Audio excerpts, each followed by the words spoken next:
নমস্কাৰ বন্ধু-বান্ধৱীসকল সকলোকে স্বাগতম জনাইছো পুনৰ এটি নতুন ভিডিঅ'লৈ। বন্ধু-বান্ধৱীসকল এই ভিডিঅ'টোত এডিআৰৰ বাবে প্ৰয়োজনীয় কেইটামান এমচিকিউ লৈ আহিছো যিসমূহ এমচিকিউ আপোনালোকৰ বাবে বহুতেই প্ৰয়োজনীয় হ'ব। সেয়েহে আপোনালোকে ভিডিঅ'টো শেষলৈকে চাব আৰু যদি ভিডিঅ'টো চাই ভাল পায় ভিডিঅ'টো এটা লাইক কৰি দিব আৰু চেনেলটো ছাবস্ক্ৰাইব কৰিবলৈ একদমেই নাপাহৰিব। তেন্তে বলক আমি ভিডিঅ'টো আৰম্ভ কৰোঁ। প্ৰথম question the Vijay Hazare trophy is associated with which game? Vijay Hazare trophy কি খেলৰ লগত জড়িত? শুদ্ধ অপশ্যন দিছে option number A cricket. Question number 2. In which Indian state Silent Valley National Park is located? Silent Valley ৰাষ্ট্ৰীয় উদ্যান ভাৰতৰ কোনখন ৰাজ্যত অৱস্থিত? শুদ্ধ অপশ্যন দিছে option number B Kerala. Question number 3. The construction of the Victoria Memorial Hall of Kolkata was completed in 1921 during the reign of which viceroy? 1921 চনত কোনজন ভাইচৰয়ৰ কাৰ্যকালত কলকাতাৰ ভিক্টোৰিয়া মেমৰিয়েল হলৰ নিৰ্মাণ সম্পূৰ্ণ হৈছিল? গুৰুত্বপূৰ্ণ প্ৰশ্ন বন্ধুসকল। শুদ্ধ অপশ্যন দিছে option number A lord Curzon. Question number 4. India's largest river island is located in which river? ভাৰতৰ বৃহত্তম নদীদ্বীপ কোনখন নদীত অৱস্থিত? ইয়াৰ শুদ্ধ অপশ্যন দিছে option number D Brahmaputra. Question number 5. Who is the author of the book Hind Swaraj? Hind Swaraj নামৰ গ্ৰন্থখনৰ লেখক কোন? ইয়াৰ শুদ্ধ অপশ্যন দিছে option number A Mahatma Gandhi. Question number 6. Helsinki is the capital of which country? Helsinki কোনখন দেশৰ ৰাজধানী? শুদ্ধ অপশ্যন দিছে অপশ্যন নম্বৰ ডি ফিনলেণ্ড। ইয়াত স্পেলিংটো মিষ্টেক হৈ গৈছে ফিনলেণ্ড।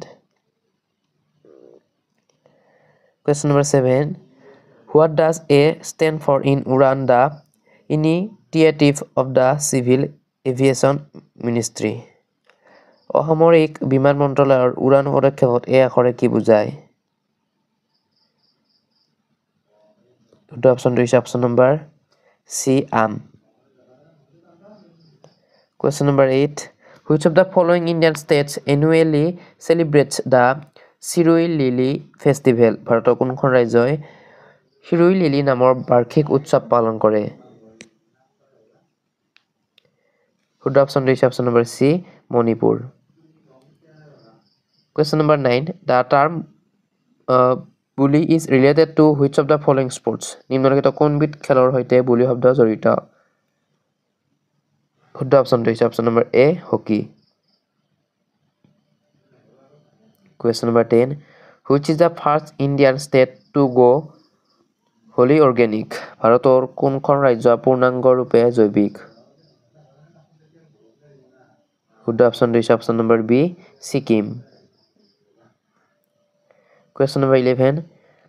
The Minamata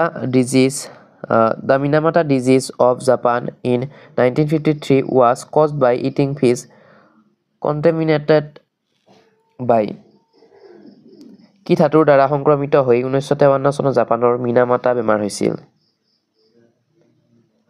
শুদ্ধ অপশ্যন দিছে অপশ্যন নম্বৰ এ মাৰ্কিউৰি বা পাৰা।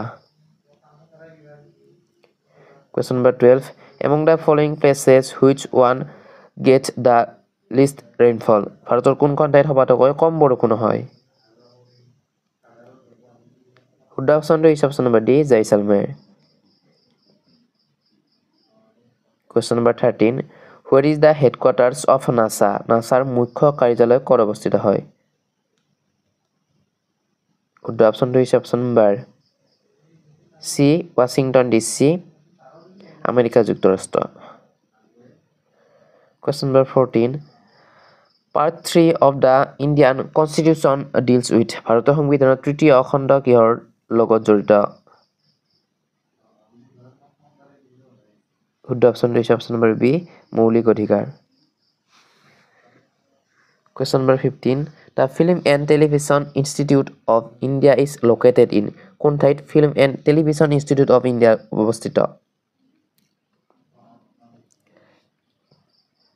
শুদ্ধ অপশ্যনটো হৈছে option number A Pune Maharashtra Question number 16 Ustad Zakir Hussain is related to which of the following musical instruments নিম্নলিখিত কোনটো বাদ্যযন্ত্ৰৰ লগত উস্তাদ জাকিৰ হুছেইন জড়িত শুদ্ধ অপশ্যনটো হৈছে option number C tabla Question number 17 Which of the following is the holy book of the Parsis পাৰ্চীসকলৰ পবিত্ৰ ধৰ্মগ্ৰন্থখনৰ নাম কি শুদ্ধ অপশ্যনটো হৈছে option number D Zend Avesta Question number 18 Which of the following award is not related to sports নিম্নলিখিত কোনটো বঁটা ক্ৰীড়া বা খেলৰ লগত জড়িত নহয় শুদ্ধ অপশ্যনটো হৈছে option number B Padmashri Question number 19 India's first IIT is ভাৰতৰ প্ৰথম IIT কোনটো শুদ্ধ অপশ্যনটো হৈছে অপশ্যন নম্বৰ এ IIT খড়গপুৰ Question number 20 আৰু আজি ভিডিঅ'ৰ একেবাৰে last question Where is the headquarters of the North Eastern Development Council উত্তৰ পূব উন্নয়ন পৰিষদৰ মুখ্য কাৰ্যালয় অৱস্থিত ক'ত অৱস্থিত